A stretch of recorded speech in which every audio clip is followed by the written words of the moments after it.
The sun's coming up, the drinks are hot, and now it's time for our first cup. Today, sins of our ancestors.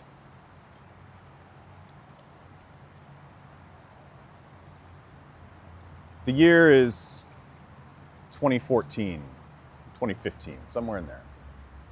And I am sitting on the website Ancestry.com. Ancestry, that family history and genealogy website formerly owned by the Church of Jesus Christ of Latter-day Saints, now owned by some vulture capital group. But as someone who was raised around a bunch of LDS, a bunch of Mormons, I had been bitten by the family history bug myself. And I felt that bite especially strong because, as I mentioned in the last episode in this series, I didn't know a whole lot about my family beyond my grandparents, mostly. But here is this website that could help me illuminate everything, help me learn more, help me teach what I learned to my mother, my father, my sisters, my uncles, whoever. And by this point in my life, I had gotten a lot out of Ancestry. And in this particular moment, I'm looking at a receipt for two people.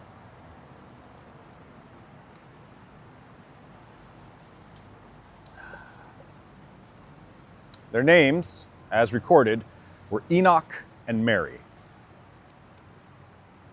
They were two Negro slaves, as recorded, that were being sold by my great-great-great, there may have been one extra great there, grandmother, after my great-great-great-grandfather had passed away. Sitting in front of me was proof that my ancestors had owned slaves. Now, if you're not from the US, this might not be as big of a deal for you, but for me, it was. But then, 23&Me came into the picture as well. At least it did a couple of years after, right? Now by this point, late 20-teens, I've been able to get my dad, my mom, both my sisters on 23&Me.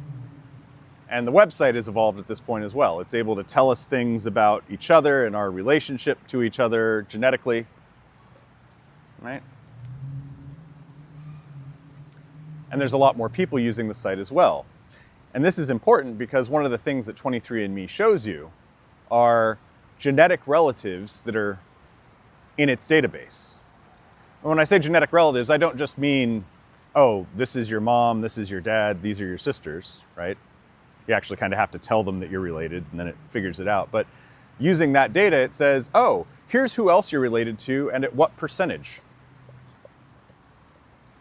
I would scan through this list of new relatives every so often just to see who was there and maybe add to my research, my family history research.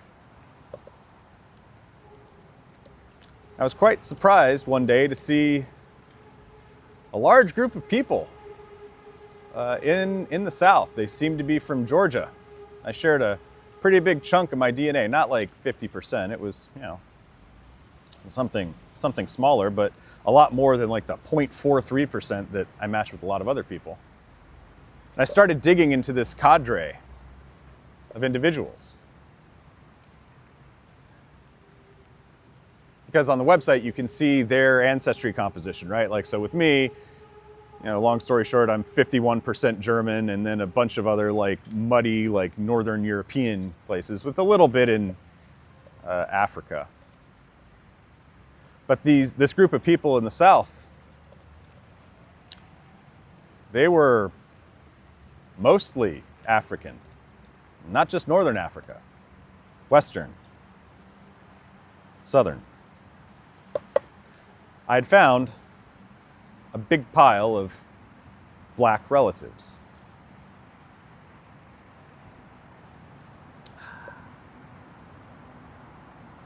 And I did the math, right?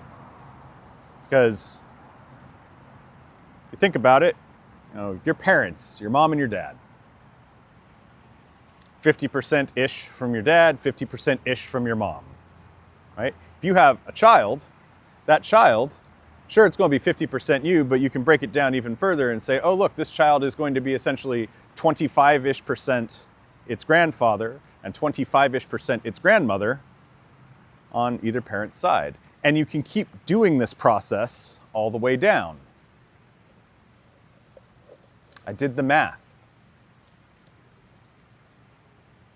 These black people in Georgia were related to me at about the level of that great-great-great-grandfather.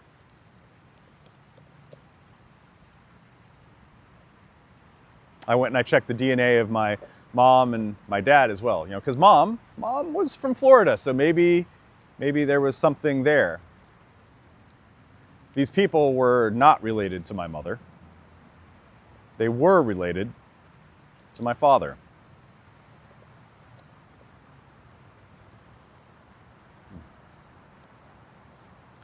So now, with that knowledge, what do you do?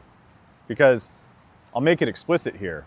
There's a very good chance, because of that genetic association, that my ancestors didn't only own slaves, they had children with them as well.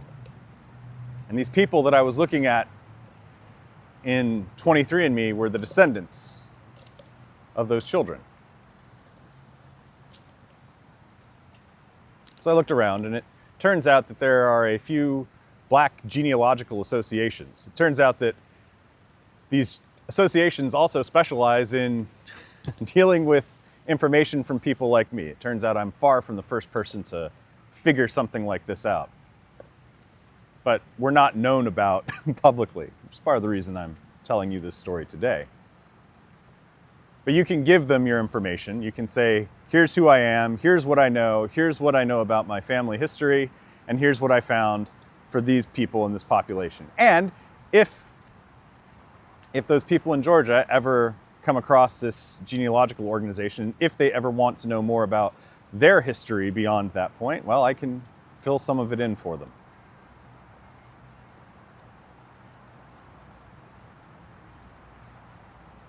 I'm glad 23&Me existed. I'm glad that 23&Me was able to show this to me, because I'll be real, I didn't just show it to myself. After I had all this information, I didn't just give it to that black genealogical agency. I also showed it to my dad, to my family.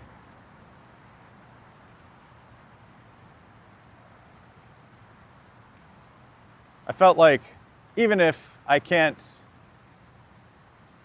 put it this way, rephrase that a little bit. What my ancestors did is not my fault. But given the situation of the world today, I did think it was my responsibility to share what I had found, to what I knew, to what I was able to figure out about my ancestors and what they did. Because I believe everyone has a right to their story.